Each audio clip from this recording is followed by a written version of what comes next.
The stage lights felt brighter than usual as the family stood just behind the curtain, holding hands so tightly that their fingers trembled.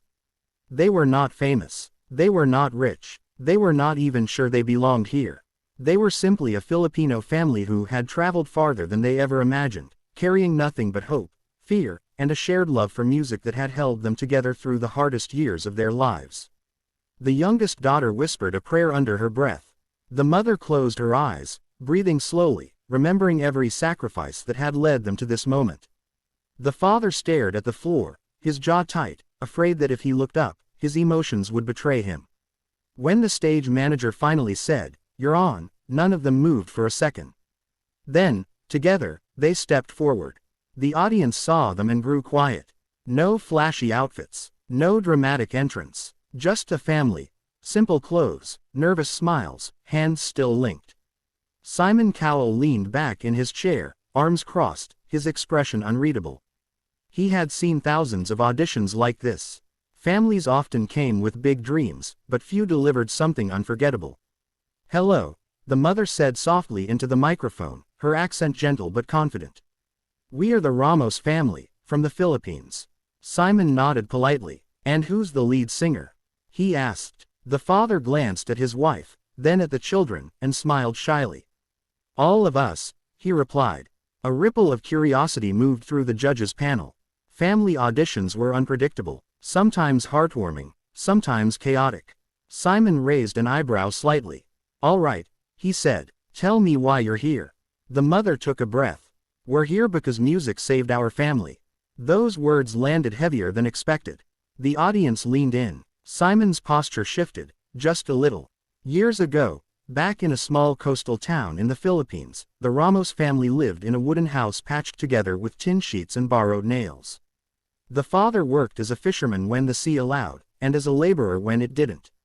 The mother cleaned houses and sold homemade food at the market. Money was always short, but laughter wasn't. Every night, after long days of work, they would gather in their tiny living room and sing. No microphones, no stage, just voices echoing against thin walls.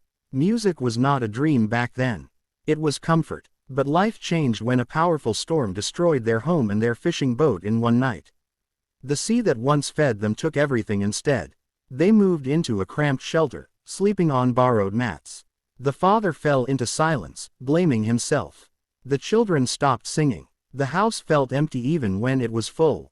One evening, during a blackout, the mother began to hum softly in the dark. One by one, the children joined in. Finally, the father's voice cracked through the song, shaky but present. For the first time since the storm, they felt like a family again. From that night on, they sang everywhere, at small community events, church gatherings, birthdays, anywhere people would listen. Sometimes they were paid with coins. Sometimes with food. Sometimes just with applause. But every song stitched them back together. Back on the AGT stage, the mother finished speaking. "We're not here to become famous," she said. "We're here to show our children that their voices matter."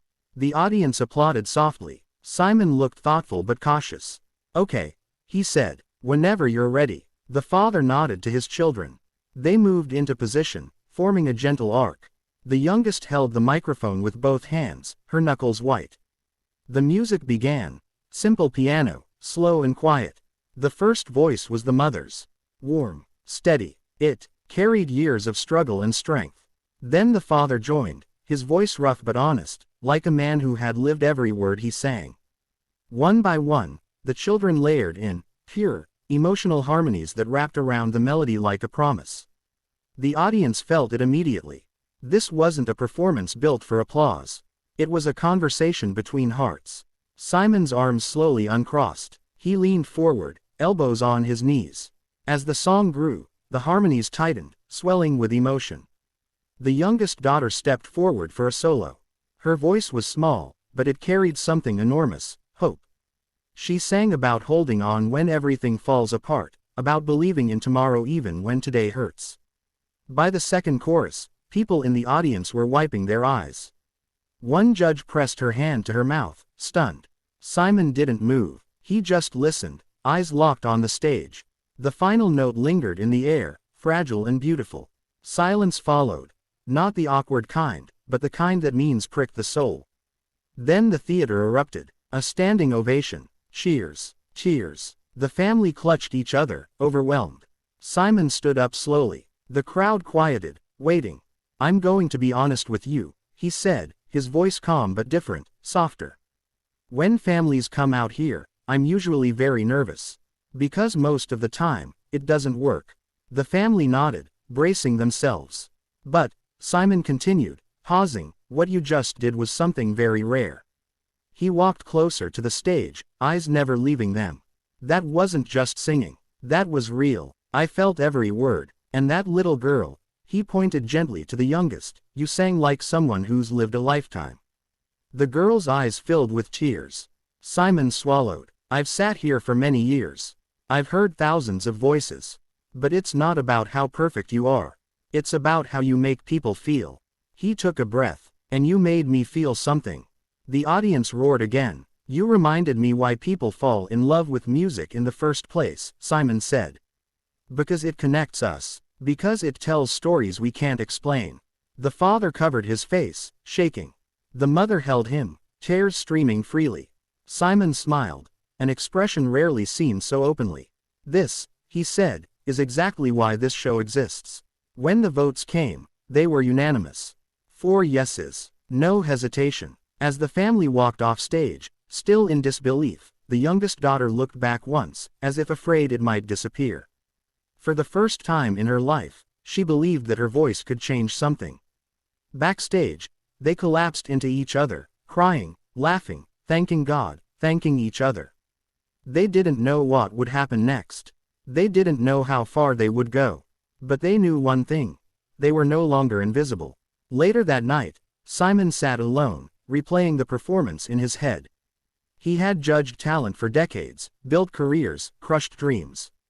But that family had reminded him of something he'd almost forgotten, that music isn't about charts or contracts. It's about truth. A simple family audition. Until it wasn't simple at all. It was unforgettable.